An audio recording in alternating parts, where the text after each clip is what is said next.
Harga naik semua, tapi usaha ini tetap laris di tengah krisis ekonomi. Krisis ekonomi membuat banyak orang mulai berpikir ulang tentang pengeluaran, pekerjaan, bahkan tentang harapan harga bahan pokok naik, listrik naik, tapi pendapatan tetap segitu. Gitu aja. Namun di tengah krisis, ada segelintir orang yang justru tenang.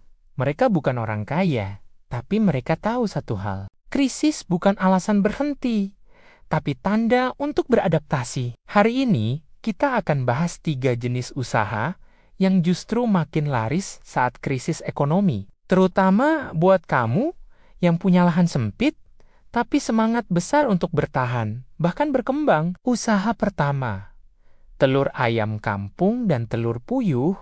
Saat harga daging naik, masyarakat mulai mencari sumber protein alternatif yang lebih murah. Dan disinilah telur ayam kampung dan puyuh jadi penyelamat dapur. Permintaan naik, bahkan sampai ke warung-warung kecil dan pedagang nasi uduk di pinggir jalan. Menariknya, kamu nggak butuh lahan luas untuk mulai. Cukup kandang kecil di belakang rumah. 10-20 ekor dulu. Kalau dirawat dengan benar, hasilnya bisa jadi penghasilan tambahan yang stabil. Di tengah krisis, usaha seperti ini termasuk tahan banting karena kebutuhan makan nggak bisa ditunda. Dan telur selalu dicari setiap hari. Bayangkan, kamu bisa hasilkan penghasilan tambahan dari halaman belakang rumah, bukan mimpi, asal konsisten. Usaha kedua, sayuran dapur dan tanaman cepat panen. Krisis ekonomi membuat banyak orang ingin masak sendiri di rumah. Artinya, permintaan untuk sayuran segar naik.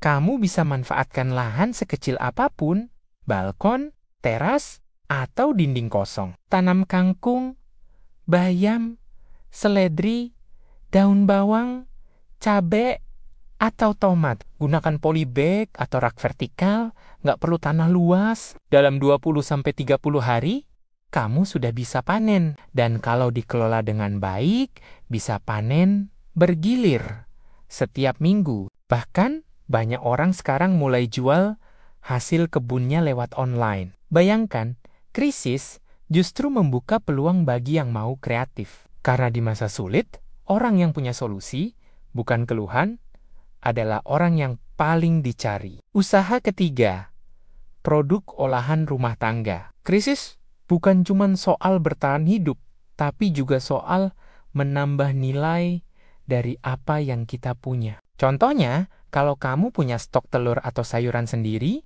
kamu bisa ubah jadi produk olahan, seperti telur asin, abon lele, keripik daun singkong, atau sambal botolan. Produk rumahan seperti ini punya nilai jual tinggi, apalagi kalau dikemas dengan rapi dan dijual online. Orang di kota tetap butuh makanan siap saji yang aman dan murah, dan mereka cenderung memilih produk lokal dengan rasa rumahan. Jadi, di tengah krisis ekonomi, justru muncul peluang baru bagi pengusaha kecil. Yang penting, berani mulai dan rajin belajar dari pasar. Menghadapi krisis dengan pola pikir baru.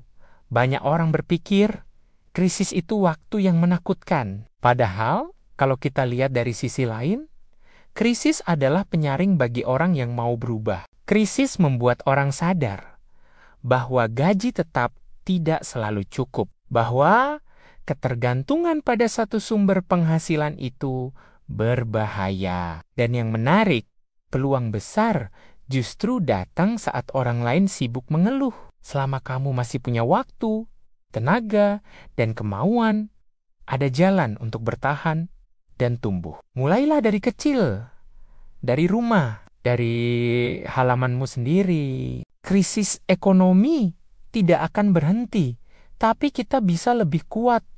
Krisis datang silih berganti. Dulu pandemi, sekarang inflasi, entah apa berikutnya. Tapi satu hal pasti, orang yang bisa beradaptasi akan selalu menemukan cara untuk hidup lebih baik. Dan 3 usaha sederhana tadi, telur kampung, sayuran dapur, dan produk olahan rumahan, adalah contoh nyata bahwa solusi itu tidak harus besar. Kadang Solusi itu sederhana. Cukup satu ember, satu rak tanaman, atau satu ide kecil yang dijalankan dengan tekun. Jadi, kalau kamu sedang merasa tertekan dengan kondisi ekonomi, ingatlah ini.